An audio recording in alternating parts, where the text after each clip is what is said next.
Estamos começando o nosso programa Caminhando Juntos, nosso encontro semanal nesse espaço, nas nossas redes sociais aqui da nossa querida Igreja Evangélica Luterana do Brasil, da nossa CPT.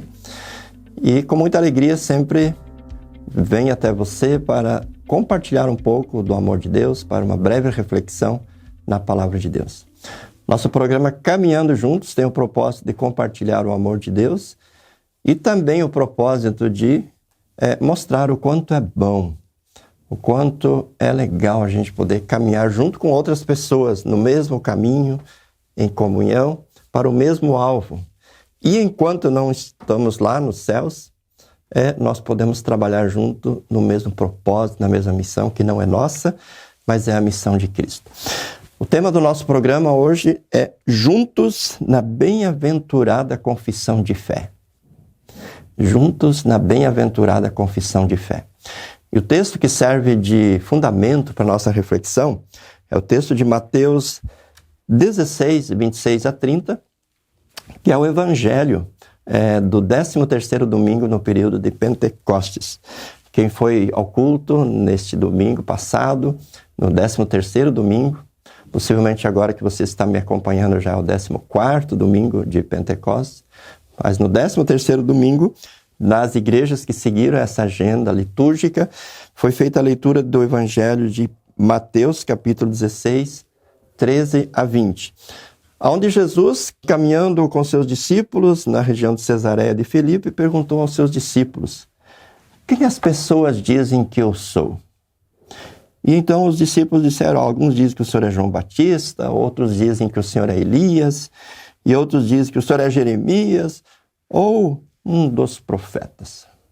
Veja, as pessoas, de modo geral, não tinham uma opinião e também não tinham uma confissão convicta e precisa a respeito de Jesus.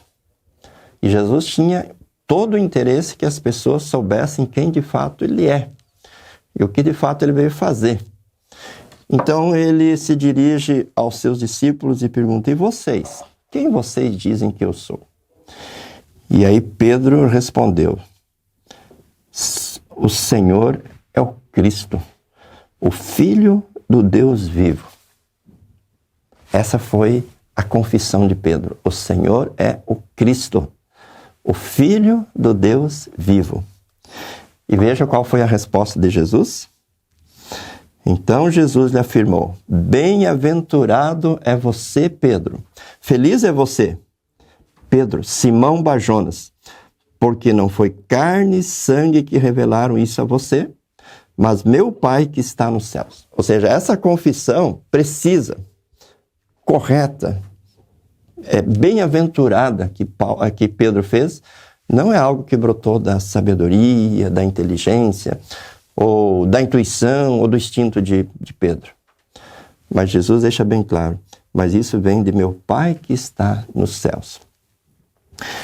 Aí já podemos fazer um link, com o que Lutero disse sobre o 3º artigo do Credo Apostólico. Creio que por minha própria razão ou força não posso crer em Jesus Cristo, meu Senhor, nem vir a Ele. Mas o Espírito Santo me chamou pelo Evangelho, me iluminou com seus dons, me santificou e conservou na verdadeira fé.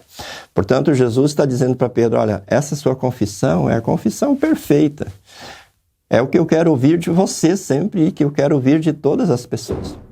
Mas as pessoas só vão fazer essa confissão se meu Pai que está nos céus levá-las a crer e a confessar essa verdade. E Jesus continua dizendo a Pedro: também eu lhe digo que você é Pedro, é o seu nome, Pedro, e sobre esta pedra, porque Pedro e pedra são palavras que têm a mesma origem, a mesma raiz, e sobre esta pedra edificarei a minha igreja, e as portas do inferno não prevalecerão contra ela. Aqui precisamos fazer uma interpretação correta, dentro de todo o contexto bíblico. Jesus se dirige a Pedro e está dizendo: você é Pedro, e sobre esta pedra edificarei a minha igreja. Há quem pense que Jesus decidiu, ou Jesus informou aqui, que a igreja seria edificada sobre Pedro. Mas não é isso que está acontecendo aqui. Jesus está se referindo à confissão de Pedro, porque Pedro acabara de dizer: tu és o Cristo, o Filho do Deus vivo. Tu és o Cristo, o Filho do Deus vivo. Esta é a pedra. Este é o fundamento sobre o qual Jesus está dizendo que a sua igreja seria edificada. E aí ele diz que essa igreja edificada sobre este fundamento, nem as portas do inferno prevalecerão contra ela. Portanto, a bem-aventurada confissão de Pedro foi olhar para Jesus e reconhecer nele não apenas um homem, como muitos faziam. Ele é Elias, ele é Jeremias, ele é João Batista, ou ele é algum dos outros profetas. Não, Jesus não era um simples homem, como todos os outros que foram citados. Jesus é o Cristo. E a palavra Christos, na língua grega, significa aquele que foi escolhido, aquele que foi separado e enviado. Portanto, quando Pedro diz tu és o Cristo, ele está dizendo tu és aquele que foi escolhido e enviado ao mundo para uma obra específica, para uma finalidade específica, que é conquistar a salvação para a humanidade. Portanto, Jesus é aquele que dentro da Trindade, Deus é um só, mas tem 3 pessoas, Pai, Filho e Espírito Santo. Jesus é o Filho, é a pessoa do Filho que foi escolhido e que vem ao mundo, se torna carne. O Verbo eterno se torna carne e vem ao nosso encontro, se torna o Emanuel, o Deus conosco, com um propósito: realizar a obra da salvação. Conquistar o perdão, a salvação para todo o ser humano. E foi o que de fato Jesus fez. Foi o que de fato Jesus realizou aqui neste mundo. Ele cumpriu a lei perfeitamente, ele morreu na cruz, ele pagou pelos pecados de toda a humanidade, portanto ele é o Cristo, ele é o Messias prometido. Jesus é aquele que lá em Gênesis 3 foi prometido por Deus quando prometeu de alguma forma, fez a primeira promessa, melhor dizendo, de trazer o ser humano de volta. Jesus é o Salvador prometido, Jesus é o Messias prometido, que Deus havia anunciado desde o Antigo Testamento. E que Pedro aqui agora, por ação de Deus na sua vida, por ação do Espírito Santo, confessa de uma forma tão bonita. Hoje nós podemos dizer que acontece algo semelhante com o que acontecia nos tempos de Jesus. Muitas pessoas olham para Jesus e fazem a sua leitura. Alguns veem em Jesus um curandeiro, outros veem em Jesus um grande exemplo a ser seguido, um exemplo de boas obras. Outros veem em Jesus uma espécie de um mago, um grande mestre, um grande líder, até aqueles que veem em Jesus um líder político. Enfim, nesse relativismo que nós vivemos, onde cada pessoa tem a sua opinião, onde cada pessoa tem as suas conclusões, onde cada pessoa tem as suas verdades, Jesus é visto de muitas e de muitas maneiras. Mas a pergunta é: como eu vejo Jesus? Como você vê Jesus? Quem é Jesus para mim? Quem é Jesus para você? Jesus não se deu por satisfeito quando disseram: olha, alguns acham que o senhor é João Batista, outros acham que o senhor é Elias, outros acham que o senhor é Jeremias, outros acham que o senhor é algum dos outros profetas. Jesus não se deu por satisfeito, porque esta confissão a respeito de Jesus não é verdadeira. E essa confissão não é a confissão de alguém que foi alcançado pela misericórdia de Deus, de alguém que está no caminho que conduz ao céu. Essa é a confissão da ignorância. Essa é a confissão do desconhecimento. Essa é a confissão da rejeição do Messias.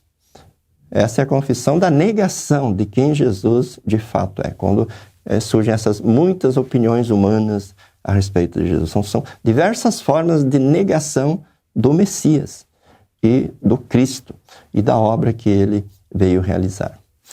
Em Hebreus, capítulo 10, nós temos uma palavra muito firme. Diz assim: guardemos firme a confissão da esperança sem vacilar, pois quem fez a promessa é fiel.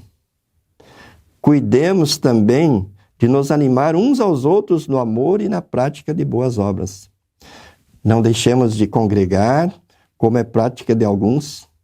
Não deixemos de congregar, como é costume de alguns. Pelo contrário, façamos admoestações, ainda mais quando vedes que o dia se aproxima.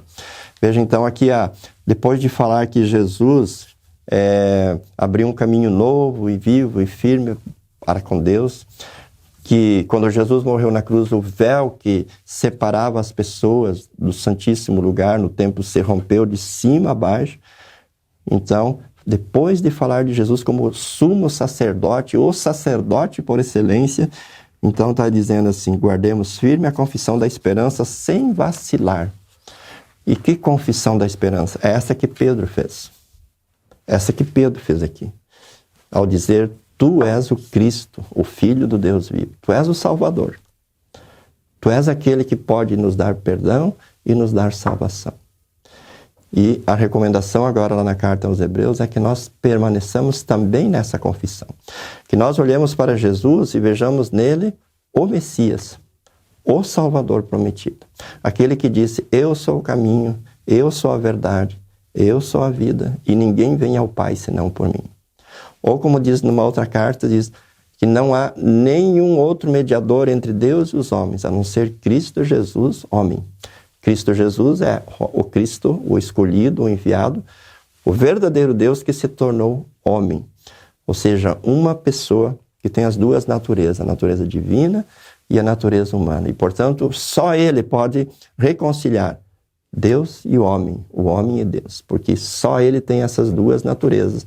E só Ele realizou a obra que Deus exige, que é o cumprimento da sua lei e a satisfação da sua justiça ao dar a sua vida na cruz.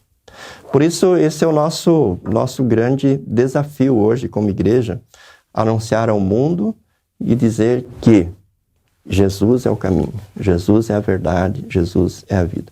E que Jesus não é mais Jesus não é um exemplo a ser seguido, Jesus não é apenas um mestre, Jesus não é um curandeiro.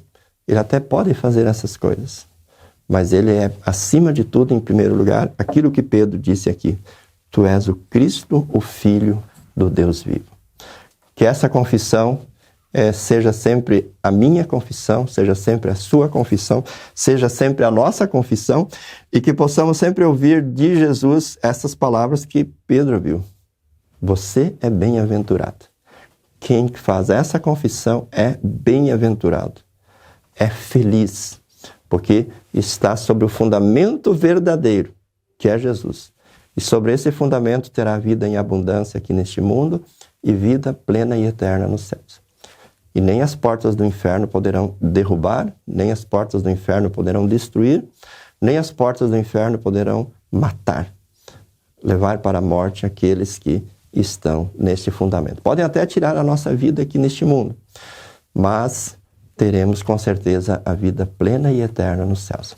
Que a sua confissão, querido irmão, querida irmã, sempre seja também: Jesus, tu és o Cristo, o Filho do Deus vivo.